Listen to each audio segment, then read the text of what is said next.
Hello, everyone. We are very happy to have you all here. My name is Jenny Castillo, and I am the Regional Engagement Director with the Southern Economic Advancement Project. In a great partnership with Fair Count and the National Conference on Citizenship, we are very glad to provide inaugural briefing on the data, research, and ideas that will guide the South's shift from response to recovery in the months and years to come. Welcome to Pandemic to Prosperity webinar. COVID, quarantining, and social distancing seemed like just a 2-week commitment a couple of months ago, but now we are here a year later. The South has been on everyone's mind, and at a minimum, you've gotten a text or 7 about Georgia. The South is described in many ways. For some, it's the home of fried chicken and sweet tea. For others, it's home. And for us, it's the 12 states that make up the region: Virginia, Alabama, Georgia, Florida, Arkansas, Tennessee, Mississippi, Kentucky, North Carolina, South Carolina, West Virginia, and Louisiana. I wanted to provide a brief overview of today's program. We will be hearing from Denice Ross, the director of the National Conference on Citizenship, with Dr. Allison Plyer, the chief demographer of the Data Center of Southeast Louisiana. We will then hear from our friends at Fair Count, Rebecca DeHart, CEO, and Dr. Jeanine Abrams McLean, Fair Count VP, and my colleague, Dr. Beth Gehl, with the Southern Economic Advancement Project and serves as our research director. We also have a special guest, Hilary Holly from Fair Count, and the incomparable Stacey Abrams. She's my best friend, y'all. We will also welcome your questions in the chat, and we'll have time to answer some of these questions during our Q&A. To help set the room, please welcome Denice and Allison. Allison Plyer is the chief demographer for the Data Center of Southeast Louisiana. Dr. Plyer is an international expert in disaster recovery trends and author of the New Orleans Index series, developed in collaborations with Brookings to track the state of the recovery post-Katrina. Denice Ross, with the National Conference on Citizenship, has spent the last 2 years working on contingency plans for the 2020 census. She co-founded the White House Police Data Initiative as a Presidential Innovation Fellow in 2014, and prior to that, launched the City of New Orleans Open Data Initiative. Please welcome Denice and Allison to the stage. Thank you, Jenny. It's been 1 year since COVID was first announced on U.S. soil, believe it or not. And history has shown that crises accelerate pre-existing trends and disparities and permanently change societies and civic life. The next months and years will be defined by the recovery, and an equitable recovery requires data.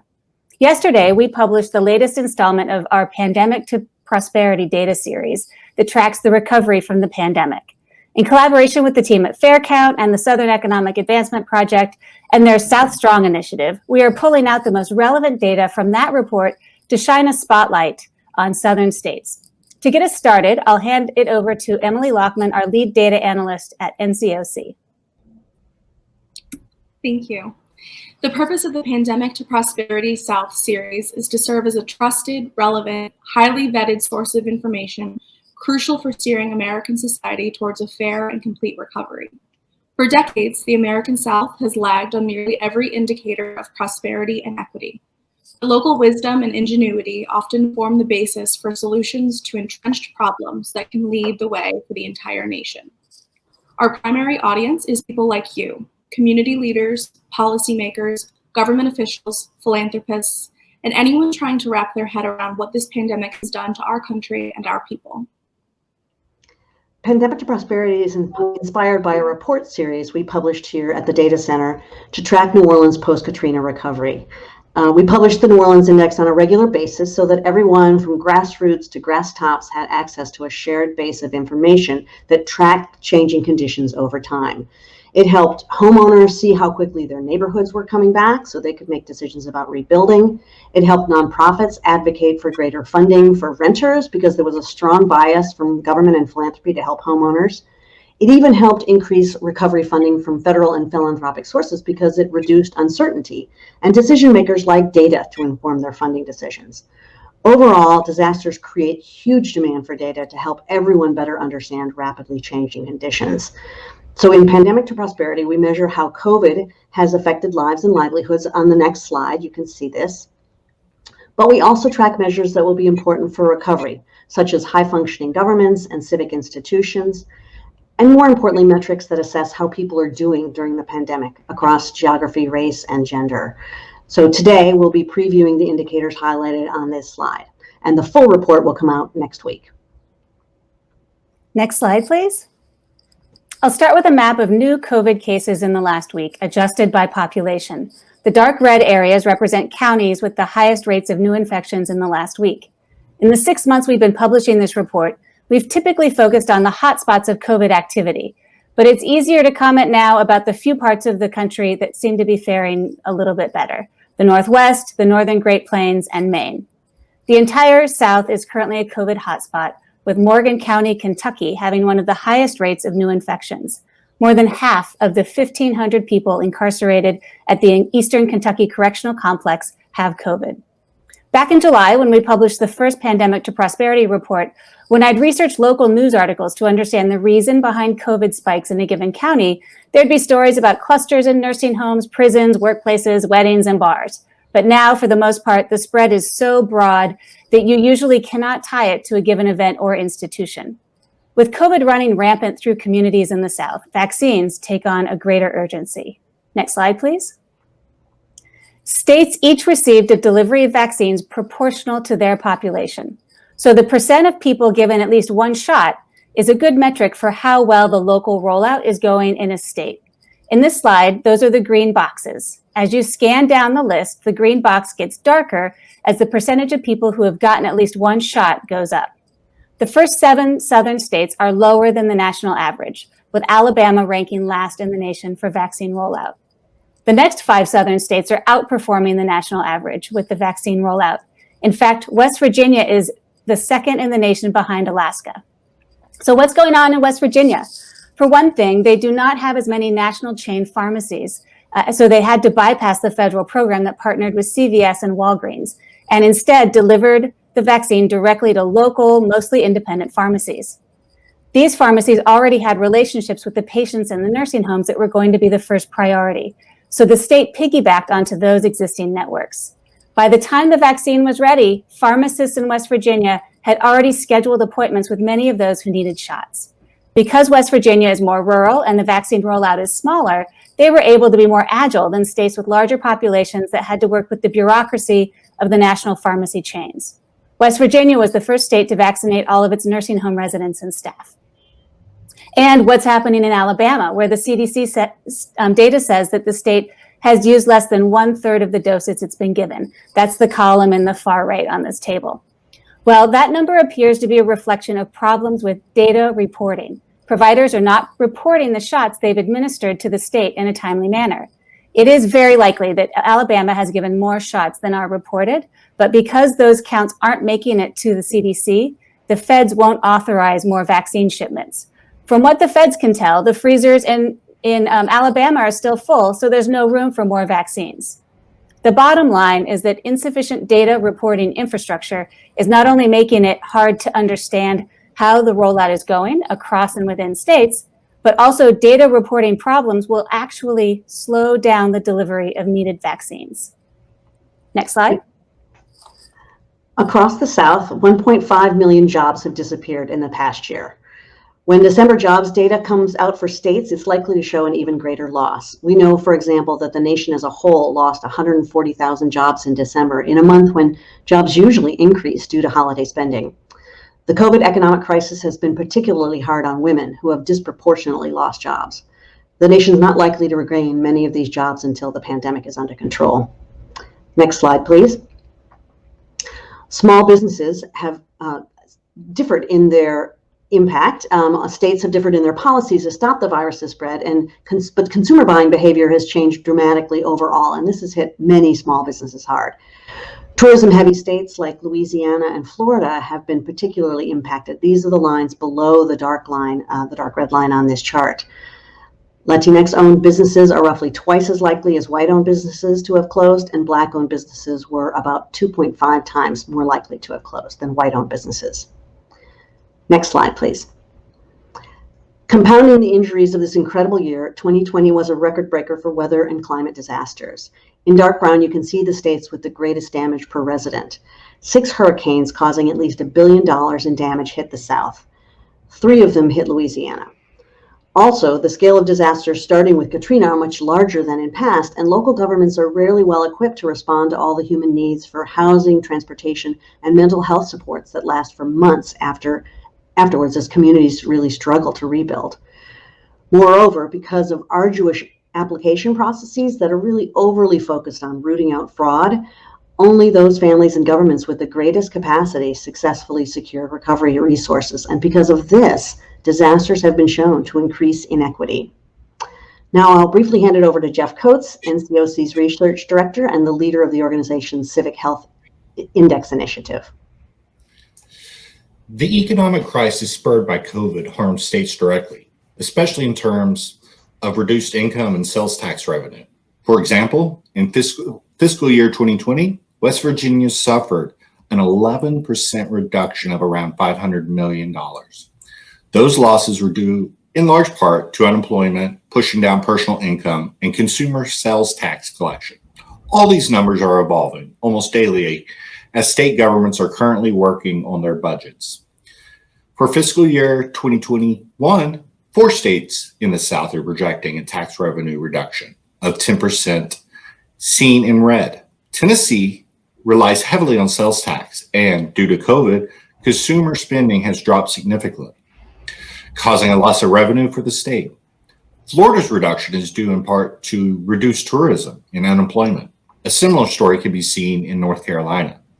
Louisiana has been impacted not only by unemployment and disasters, but also loss of revenue in the mineral and oil industries.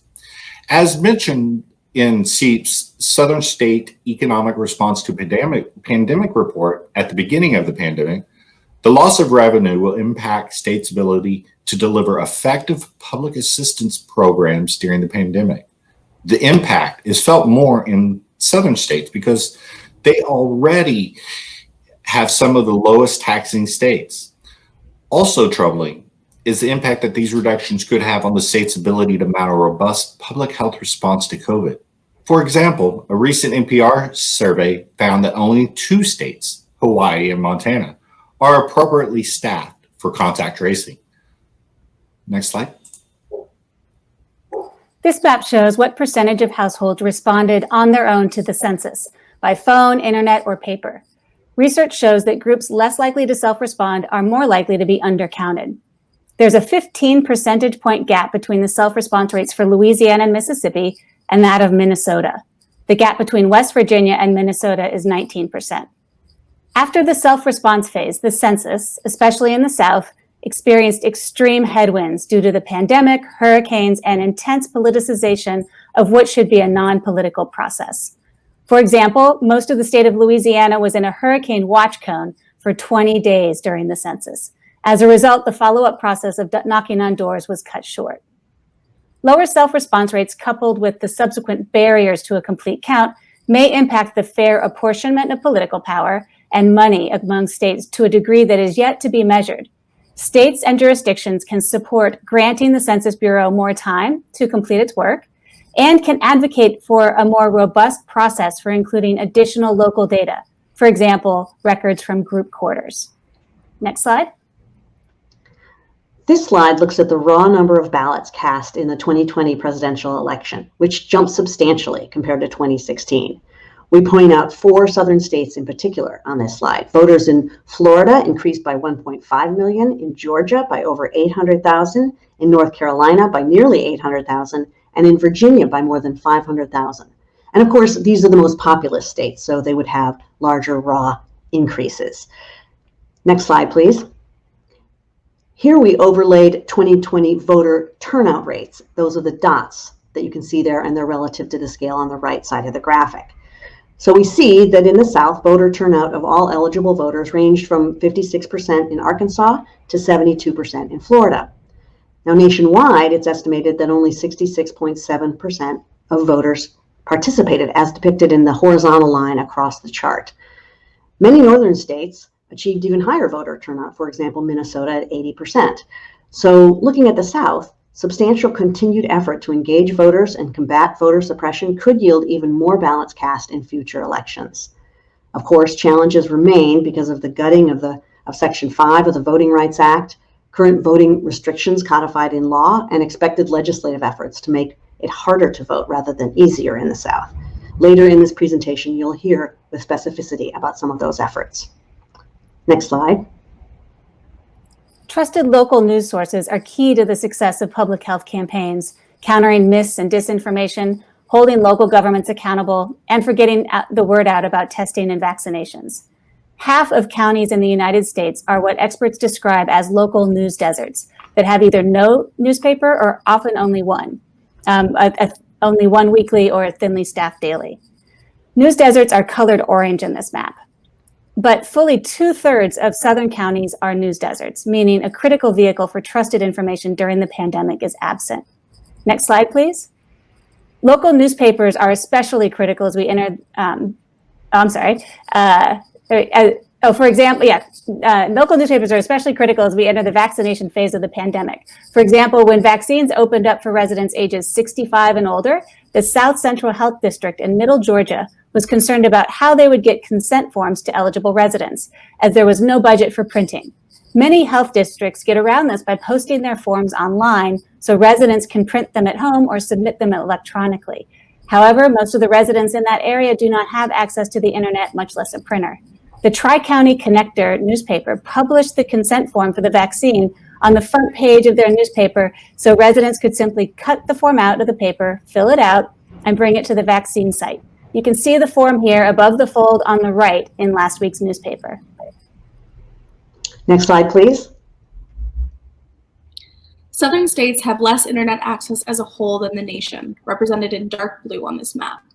At least 1 in 5 people lack a computer and internet access in the South, and fully 1 in 3 people lack a computer and internet in 5 southern states. In rural areas of America, there are fewer broadband providers and slower internet speeds. One study from 2018 found that the majority of rural residents in the US felt access to high-speed internet was a significant problem. Lack of access to the internet has especially harmful consequences during the pandemic, as it limits safe access to telehealth, education, news, worship, and communication with the outside world. Troubling anecdotes are emerging of the internet savvy snatching up limited vaccine appointments, leaving none for those who need to schedule by phone. Reliance on the internet for education has also become paramount this year, and children without access are already falling behind. And on this next slide, we can see that internet access is a strong indicator of racial inequity in the United States. According to the most recent data about the South, roughly 1 in 5 Indigenous and Black individuals, represented by the bars on the left, live in homes without computers and internet access, compared to only 11% of white people and 5% of Asian people. School-age Black and Indigenous children are particularly at risk of learning loss where instruction has moved to all virtual during the pandemic, especially as state governments and school districts fail to ensure all children have access to needed equipment and internet connectivity. On this next slide, we see that the lack of internet access, students acting as caretakers or taking jobs, and decreased services for students with disabilities have all contributed to an observable drop in school attendance among K-12 students during the pandemic. Education think tank Bellwether Education Partners looked at available data on English learners, students in foster care, and other vulnerable groups to estimate that 260 to 670,000 students could be missing from Southern schools based on vulnerable populations in each state. Anecdotal evidence is available from some school districts, such as a survey done in South Carolina, which reported that only 17% of teachers had contacted all of their students, and about 21% of teachers said they had been in contact with less than half of the students in their class. But actual and comprehensive school attendance data is not available to determine the full scale of this issue. In the meantime, it is clear that these initial estimates point to a drastic problem for students this year. If we can go to the next slide, we see that COVID job losses and higher food prices have exacerbated families' challenges putting food on the table. While 14% of the United States has reported food insecurity during the past several weeks, southern states have fared even worse. On this map in dark brown, you can see that nearly 1 in 5 adults in Louisiana and Mississippi report sometimes or often going hungry during the pandemic. A SEEP survey of SNAP recipients across the South found that half had trouble accessing public benefits such as SNAP, unemployment, or stimulus payments. Challenges including difficult websites, busy phone lines, and long wait times have led to this issue. All right, thanks for hanging with us during this whirlwind preview of many of the indicators we'll be publishing on next Thursday, January 28th. We're incredibly lucky that this data is available. Data transparency is not a given, and organizations that continually fight for the ongoing collection and dissemination of data are necessary for a clear view of the crisis. So I'd like to close with a huge thank you to all of the data heroes in state, local, federal government, institutions, nonprofits, and volunteer organizations who make these types of analyses possible. Here's our contact information if you'd like to reach out, or if you'd like to access the nationwide Pandemic to Prosperity report we published yesterday. And now I'll turn it over to our colleagues at Fair Count. Good morning. Thank you so much for joining us today. I'm Rebecca DeHart, the CEO of Fair Count, and I'm with our Vice President, Dr. Jeanine Abrams McLean, and we are absolutely thrilled to be launching Pandemic to Prosperity South with our incredible partners on this call, our supporters, including the Resilient Democracy Fund. This morning, we're going to talk a little bit about our work at Fair Count, the connection between strong civic engagement and COVID recovery, and give a few examples of programs we will launch later this year.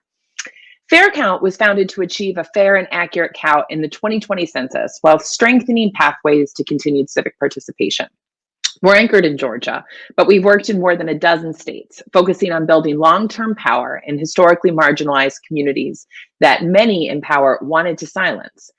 Our work transcends specific engagement efforts, as while the particular effort, the census, the election, redistricting, the American Community Survey is the goal, these efforts largely are catalysts for the ultimate goal, which is to build long-term participatory power in communities that are undercounted in the census, underrepresented at the polls, and pulled apart in redistricting. So as the indicators presented just now by our partners NCOC suggest, building long-term civic power and forging a path to COVID recovery are very much intertwined. We could ask and have a very real discussion about a potential correlation between Minnesota's 80% plus voter turnout and the success rate of their vaccination distribution program. Just as we could ask ourselves about the critical undercount in the 2020 census in the southern states and how it relates to the dysfunction of data collecting and reporting by state, as evidence in struggling vaccine distribution programs thus far. However, we have those conversations, and we will through this effort that we're launching today. Fair Count knows that we cannot build power, raise voices, and increase civic engagement without more COVID recovery information dissemination and assistance. And concurrently, COVID recovery will be partly dependent on both past and present civic engagement efforts, particularly the 2020 census. Now, the 2020 census, as it was originally planned, was decimated by the pandemic, as so many of us moved to homeschooling and teleworking on March 13th. The annual census day was slated to be just 2 weeks later. Field operations across the nation ceased. Census form distributions halted, and advocacy campaigns, ours included, paused. At the same time, the former administration sought to change the actual counting of America, challenging not just centuries of practice, but our very Constitution. The fear and anxiety stoked by the effort of former President Trump's executive memorandum to cull undocumented persons from the rolls and create a new list was palpable, and it did nothing to help communities build trust or want to actually participate in the decennial count. Under the Biden administration, those efforts have already been reversed in several ways, including the day one executive order undoing the past memorandum of his predecessor. However, much of this damage may be lasting, and it will be up to organizations like Fair Count, our partners all throughout South Strong, and those leading organizations around the nation to double down on our efforts to build that trust back. Using the American Community Survey, resource delivery information from the 2020 census, and other iterations of engagement, namely voting and redistricting. And Dr. Jeanine Abrams McLean, I'll turn it over to you to speak to that. Thank you, Rebecca. Good morning, everyone. It will also be up to us to build new coalitions, particularly in undercounted communities and news deserts, to bridge the gaps in services, data collection, resources, and more. Not only does this follow the ideals of non-extractive organizing, but it also allows organizations to act in real time to successfully build power. I'm going to tell you a few examples of how this work will look going forward this year in conjunction with this partnership. Fair Count knew going into a primarily online census that more than 20% of people in Georgia didn't have reliable access to high-speed internet. So we began a program installing internet hubs in locations where people already go and feel comfortable: community centers, barbershops, churches, and more. We gifted devices and committed to paying for the data for a year. What started out small has grown to more than 160 community-based internet hubs. People completed their census, attended job fairs to get good census jobs, and later registered to vote or applied for their vote by mail ballots using these hubs. When the pandemic hit, these hubs became places where families could plug in for kids to do homework and where faith institutions could broadcast sermons online, saving communities from in-person gatherings. We have committed to paying for the data in all of these areas for 2021, and we have a goal of at least 200 installations in Georgia. Now, going forward, we will build programs with local partners across the state to provide information on COVID relief, recovery, and vaccination efforts at all locations, helping to fill the gaps where there are news deserts and continuing to provide connectivity in safe community-centered spaces. Unfortunately, this wide digital divide is not unique to Georgia. And we're looking forward to working with community partners across the South to share best practices and solutions to help bridge the gap. Between the census, the general election, and the runoff election, Fair Count distributed more than 750,000 paper and cloth masks, along with civic engagement materials to communities throughout rural Georgia, Mississippi, Louisiana, and North Florida. Coupling these efforts together made good on our non-extractive promise, and it created an economy of resource exchange. Fair Count will continue its PPE program in all states that we work in, while we actively organize around building people and community-centered power in the upcoming redistricting process. Additionally, during the redistricting process, we can use COVID recovery as a launching point to talk about representation and why historically the same populations, namely those of color, have had representation ripped from them, and how the power of communities choosing their elected officials rather than politicians choosing their constituents will be critical in bringing real recovery policy, resources, and efforts to the areas most in need. Now, if you grew up in the rural South like me, you know that access to information can sometimes be limited. And as you just learned, Southern communities are more likely to be news deserts. We want to ensure that everyone has access to the information that is key to our recovery. So we'll be working with local newspapers and trusted voices and communities across the South to make sure people get the information they need to recover and thrive. Lastly, Fair Count knows that communities undercounted in the census are the same communities underrepresented at the polls, and the same communities who, although often in dire need, are not getting the COVID recovery they need. We are excited to launch this program today in partnership with NCOC and SEEP. We expect these efforts to grow over time, and we will share that growth with you. However, we cannot do this without you, and your community can't recover and prosper without your help. So we'll be reaching back out with opportunities for you to get involved. And I've seen a lot of comments a lot of questions in the comments about how people can get involved. So stay tuned for that.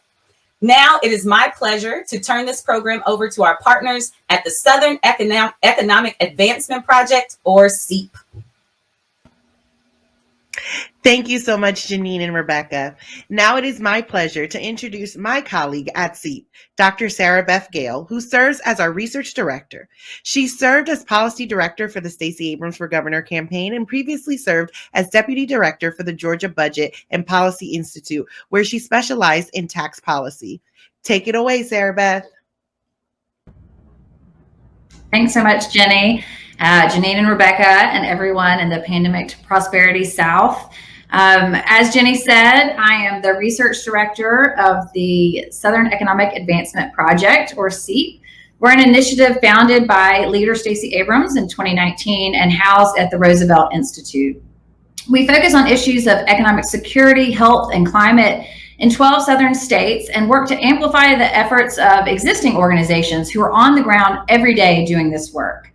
We do that through technical assistance, research support, microgrants, and network building across the region. During COVID-19, we have sought to lift up the South's particular vulnerabilities in the pandemic that are driven by underfunded, weak, and often exclusionary public systems. That includes underfunded public health infrastructure, weak protections for workers, and weak supports for the unemployed, families, and children.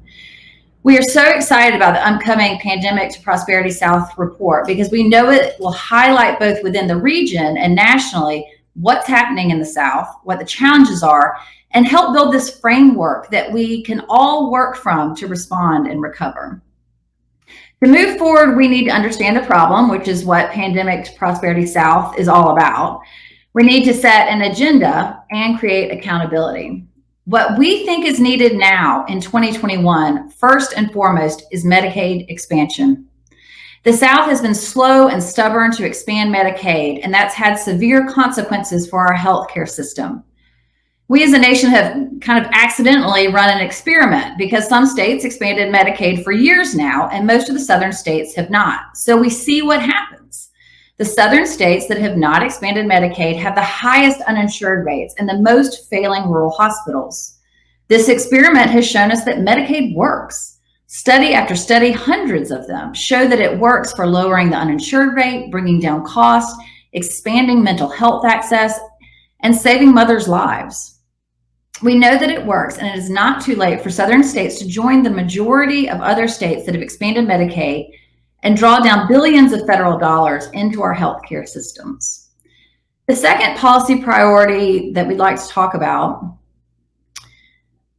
is the fast and equitable distribution of COVID vaccines. As Denice, Allison, and their colleagues presented, we know that there's both slowness in distribution in some southern states and some data gaps that are occurring so that we don't have the full picture of what's happening. To ensure an equitable distribution, we need public information on vaccines in multiple languages for our diverse region. We need equity assessments like some communities performed in COVID testing to make sure vaccine sites are accessible, and community health navigators to help people figure out this system. We need to learn from census work like Fair Count on how we reach those hard to reach populations, and we need better data. On this and several of the other indicators that were covered, it is clear that we need better data collection, capacity, coordination, and transparency in the South. Many states now have the position of chief data officer at the state level, whose job it is to coordinate data across systems and ensure that the public and elected officials have the transparent information needed to guide decisions. Perhaps unsurprisingly, many southern states do not have this position of chief data officer, and we think it's time that states take a hard look at creating that position. Under economic assistance, we need direct relief to the people most in need. There have been important supports already, including stimulus checks through the CARES Act, expanded unemployment compensation, increased SNAP, eviction moratoriums. We know more is needed. SEAP did a survey with Propel through the Fresh EBT app to ask vulnerable Southerners what was most needed. 2,300 Southerners responded, and we heard time and again, food, rent, utilities, and childcare. We need additional stimulus and supports, and we need sustained direct relief to people until this pandemic is over. One check is not enough. We're very excited that there's already talk and action on this in DC, but we know that state and local governments are so important in this as well. We know that some of these supports for individuals rely on state and local implementation. So while it's important to focus on DC, it's also important to focus on our local communities. We're likely to see very significant federal dollars flowing into states and communities. But if our state and local systems aren't up to the task, then those supports are not going to reach the people they are intended to help. So one important question to ask at this moment is, how did your community spend CARES Act funds? That's probably a pretty good indication of what might happen in this next round of stimulus. One city here in Georgia, for example, created rental assistance programs, childcare grants, hazard pay, internet access grants. Another city here in Georgia that had the same poverty rate of 30% as the first city, they spent all the dollars on the police department.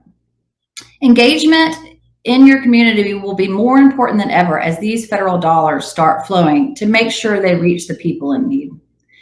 Next, we need federal aid to state and local governments, fiscal relief for their budgets. Now is not the time to make cuts in the very public systems that are responding to this pandemic. We need to invest in education, public health, broadband, labor departments. There are some other states that have wild tax changes in conversation right now, like doing away with the income tax. Now is not the time to poke holes in our revenue systems. Now is the time to shore up our revenue systems to make sure that they are strong enough to get us through both this crisis and the next one, because we know there will be another recession, another tornado or hurricane, and we need to invest now. We're also lifting up the Southeast Crescent Regional Commission as a priority. There are regional commissions across the U.S., the oldest being the Appalachian Regional Commission. The ARC has been around since the 1960s, investing in communities in Appalachia to fight poverty, expand childcare and job training, and invest in transportation and other infrastructure. The Black Belt of the South, stretching from Virginia to Alabama, has not had that same investment in spite of having the highest poverty rates, the legacy of slavery, and generational underinvestment. In 2008, Congress created the Southeast Crescent Regional Commission, but unfortunately has never been funded, even as the ARC has received $165 million each year. The SCRC has also not had a federal co-chair named. We and other organizations across the region are calling for a federal co-chair to be named and for significant appropriation to be made that recognizes that for a generation, the Black Belt has not received the same attention that other regions have. We believe that the SCRC is an infrastructure that can mirror what has happened with other regional commissions, but also that we can be bolder and use this state-federal partnership to tackle additional challenges such as climate, rural broadband, rural healthcare, and rural childcare. And finally, childcare. We have all recognized how critical childcare is in this pandemic, as childcare facilities have closed or have attempted to stay afloat and stay open for essential workers and their children. We know that the backbone of the economy is care workers. Now is the time for states and local communities to take a hard look at what's been lost in terms of this infrastructure and what's needed to strengthen us in recovery. Those are the priorities that SEAT puts forward for 2021. And we're working on a number of different reports that are coming out in the coming weeks on regional commissions, health policy, community-centered development as an employment model. Next slide, please. We've also been coordinating a campaign to engage organizations and academics across the region to push for a better post-pandemic South. More than 187 organizations and scholars have signed on to South Strong to call for an equity-centered, people-first response to COVID-19. We're focused on the policy and data that need to be front and center in recovery. We have a media and narrative strategy that is helping organizations communicate the story of what they're seeing in the pandemic. And finally, civic engagement. We're mapping what organizations are doing across the South in the COVID recovery and providing a space for groups to engage on accountability, relationship building, and other tactics they're using. Groups across the South have stepped up to this moment and are leading the way in making sure their communities survive the health and economic consequences of the pandemic. I hope that you'll consider joining us by visiting southstrong.org and signing on today to learn how you can be a part of this network that is pushing for a stronger South. Thank you. Thank you so much, Sarah Beth. We really appreciate that. Now, please welcome Hilary Holly, who is currently the Director of Organizing for Fair Fight Action, where she manages all grassroots volunteers, partnerships with allied organizations, and building a grassroots and grasstops network to fight for voting rights and government accountability. Hilary? Thank you so much, Jenny, and thank you everyone for joining. As someone who was born and raised in Georgia and has never lived out of the state, I'm just truly grateful for this event because, as you've seen today, the South is historically and consistently left behind. Fair Fight Action's mission is to fight and mitigate voter suppression, not only because we believe that the right to vote is sacred, but because we know that elections matter and elections can change lives. And because of Georgia's collective work, we were able to mitigate voter suppression enough so Georgia voters could have a voice and historically change America's political landscape. And voters showed up this year because, as Sarah Beth said, they want Medicaid expansion. They want equitable vaccine distribution, racial justice, and COVID relief. And now the election is over, we have a chance to deliver for these voters and Southerners specifically. And so I'm going to keep it really short. It's my honor to introduce Stacey Abrams, who is founder of Fair Fight Action, Fair Count, and SEEP. She knows that fair elections and a fair count and fair maps can lead to life-saving public policies, especially for Southerners. And so, Leader Abrams, I want to thank you for all you do for the South and for America, and I'll kick it off to you. Thank you so much, Hilary, and thank you to Rebecca and Jeanine, and to Sarah Beth and Genny, and to Denice and Allison for the partnership that is continuing to build strength and progress in the South. When I founded these organizations, let me take my glasses off, they're reflecting the light. When I founded these organizations, Fair Fight, Fair Count, and the Southern Economic Advancement Project, the goal was to build an ecosystem, one that understood that we have to have a robust and thriving democracy to make progress, that we had to have a census that accurately counted who we are and fairly distributed the resources and the political power to build our progress, and that the Southern Economic Advancement Project would be the seat of policymaking and policy identification, recognizing that we have organizations that have been working hard for decades to keep us afloat and sometimes even to move us forward, but that it required that we fill in the gaps that were missing in these organizations and across this ecosystem. The partnership with the National Center on Citizenship and certainly the data organization that Dr. Plyer leads, these are important relationships and friendships that will help us move the South forward. We are talking about this in a moment of absolute agony, where we know that COVID-19 continues to ravage our communities, where families are still waiting for any kind of relief, and where there is no clear understanding of what recovery will look like. I know that the elections are done and we are facing a new administration, one that has committed publicly to a recovery plan that includes all of us. We have a U.S. Senate and a U.S. House that have spoken aloud that they believe that it is their responsibility to deliver a recovery plan as well as an interim relief plan. But the reality is that government doesn't just exist in DC. We have state and local governments that are also hard at work figuring out what their responsibilities are. And we know that at the state level, budgets are already under consideration. That as legislatures convene, they've got two jobs. One is to pass a budget, and the second is to decide later on this year what the lines of power will look like. Our mission is to make certain that we are in those conversations from the very beginning. I served in the state legislature in Georgia for 11 years. My first year as the leader in the House for the Democratic Party as the minority leader, my job was to first get us through another recession budget and then to deal with reapportionment and redistricting. These are tough conversations, but these are conversations that too often lack the voices of those most impacted by the decisions. I know what this means, and I know what's next. What's next is that the federal government will make decisions about allocations of funding. State governments will then receive those dollars and decide how they will disperse it to local governments, and local governments will decide how they spend those dollars with all of the constraints that come from each of those levels of government. And the reality is, unfortunately, most of the people we serve are going to be the last thought and at the very bottom of that flow. And so it is our job to use our power to stand up stronger and to show up earlier.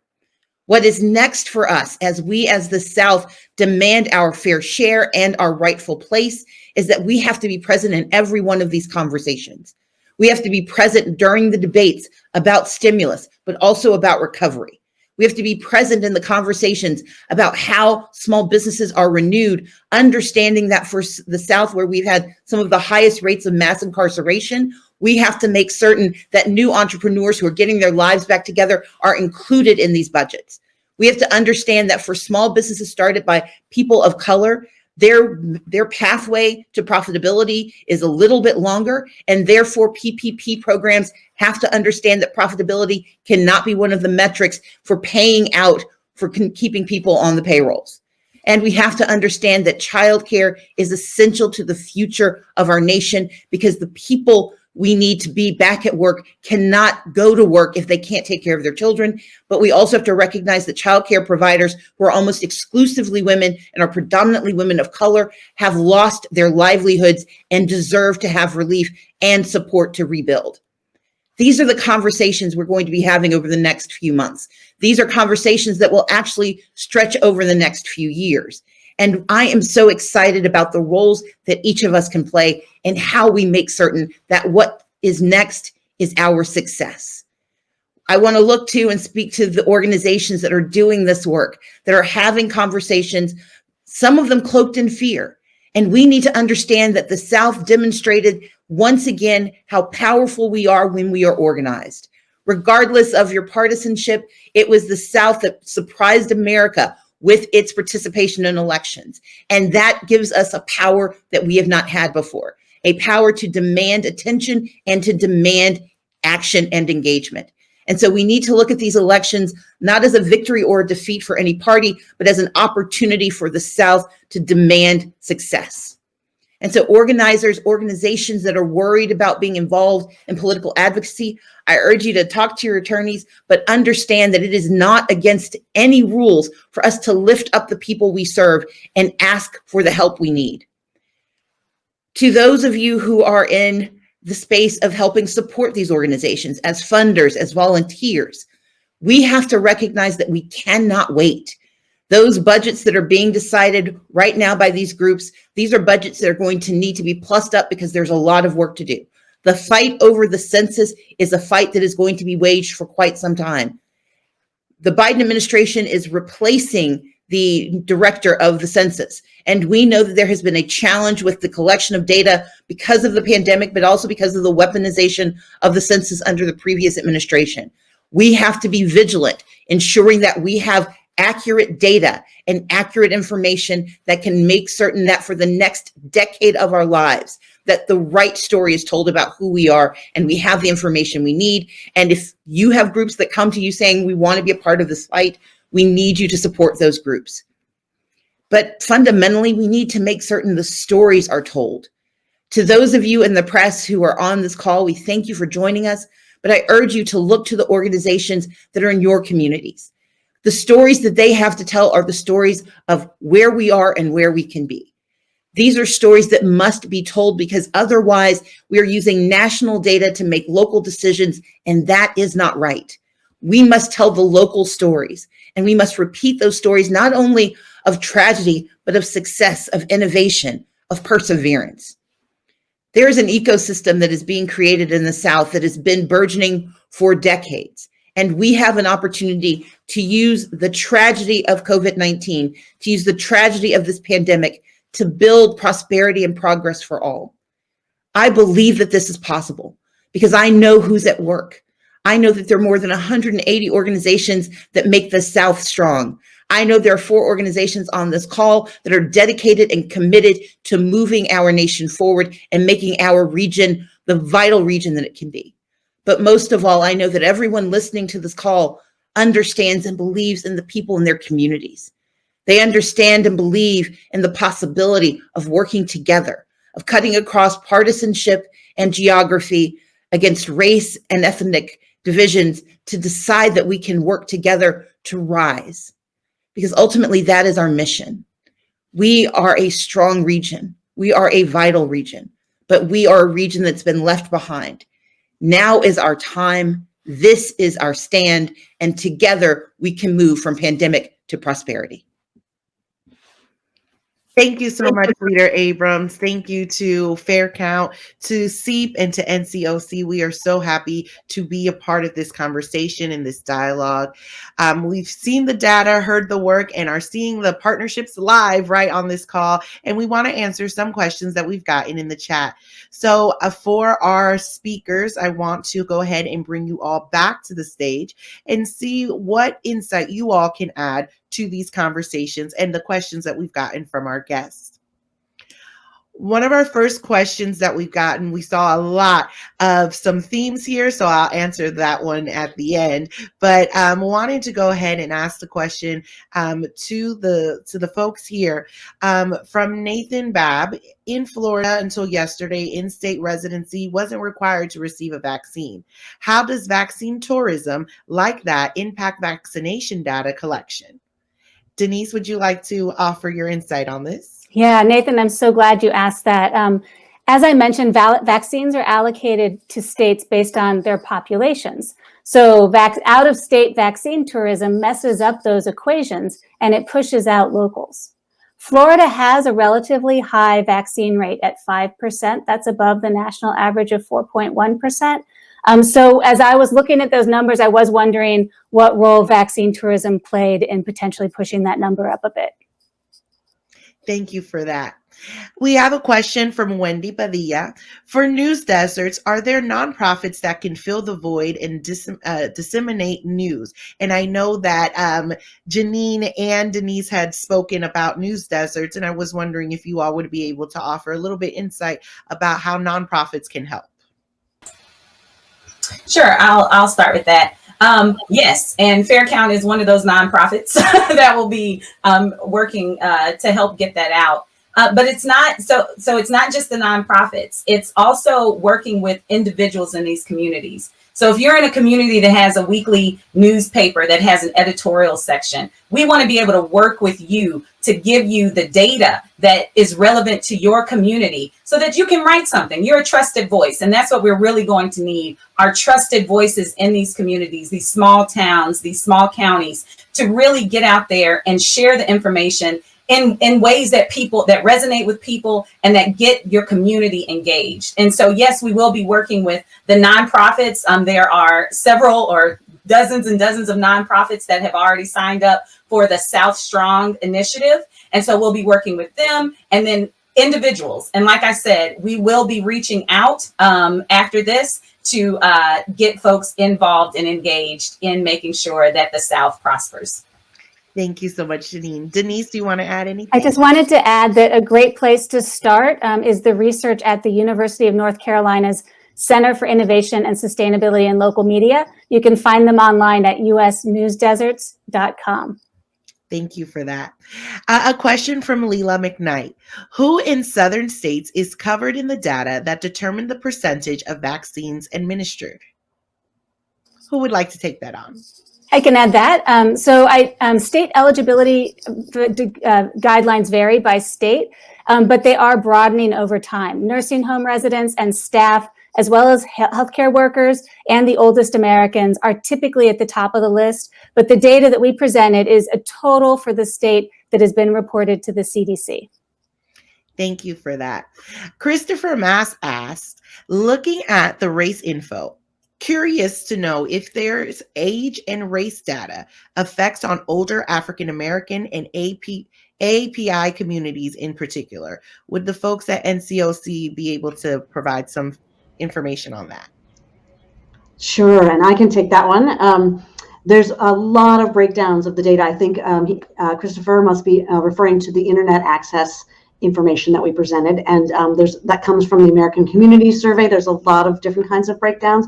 Certainly older Americans have less access to computers and internet in general, many of them in rural areas. So yeah, it would be great to get in touch with you, sir, and have a little bit more of a conversation. You could perhaps email us and we could find out more of what you're looking for and how we can get those breakdowns to you. Thank you so much. And for everybody on the stage, for all of our organizations that are here, we've received many, many questions about how can folks get involved in the South, help the South, and really uplift the South in the work that we're doing here. Hilary, would you like to start?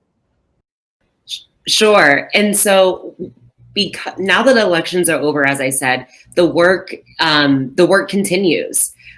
We are already seeing voter suppression tactics come into the Georgia legislature and other legislatures across the South and country. And so we're going to continue to fight because we need to continue to have voters be able to use their voice. So all the people on this call can help make sure that we have policies that can save lives. So for people who want to get involved, specifically in the fight for voting rights, you can go to fairfight.com. And regardless of where you are in the country, we will circle back soon and help you get plugged in to help fight for voting rights in your state. Thanks, Hilary. From fair fight to fair count. Rebecca, can you provide some information to our audience? Absolutely. Thank you so much for wanting to get involved. It really is going to take all of us. The first thing today, please visit us online at faircount.org. Sign up for our newsletter. We communicate with folks regularly and on social media, and we'll be following up with all participants here as well. But another big thing we can support in this new year is the bipartisan legislation that is coming down through DC to give the 2020 census the time it needs to go through and ensure data integrity, and then to ensure that the numbers that are reported for apportionment and for redistricting are reflective of whole persons in every state. More legislation will be dropped. It is a bipartisan effort, and it really needs all of us to really kind of raise it up, because while the census doesn't always seem like the most exciting thing, it's really the bedrock for our democracy and for civic engagement. And if we don't count all people, we won't serve all people. So please keep an eye on that news. Thank you for that, Rebecca. Anybody from NCOC or Sarah Beth from SEEP want to add? Yeah, I'll just jump in and do a plug again for southstrong.org. This is primarily has been for organizations and academics who want to get involved in recovery efforts, to share ideas, spread good ideas around the region, to think through accountability tactics and different policy areas. But we've actually put an individual sign-on link just this week onto southstrong.org so that individuals can get involved as well. Elected officials can get involved as well. There's a link for them to really sign on to the values of South Strong, which is an equity-centered, people-first recovery in a post-pandemic South. And so we hope that folks will visit and sign on. We do storytelling workshops, op-ed help, policy development, and then civic engagement tools. And so would hope that everyone would get involved there. And then the other thing I would reiterate that I spoke about earlier is please think about how to get involved with your city and county commission as these federal dollars flow to your community. So how can we get as many people to fill that budget room as possible to really engage with local leaders and say, this is where the dollars need to go for our community? Would anybody from NCOC like to offer one last way to get involved with your organization? I'll briefly just put a call out that when the Pandemic to Prosperity South report is released next Thursday, please forward it to your friends and colleagues so we all have a common base of shared information. And as you're engaged in all of this fantastic advocacy, set aside some time to talk about the need for transparency and accountability and investment in data infrastructure so we can keep these data flowing. That is wonderful. Thank you so much, Denice.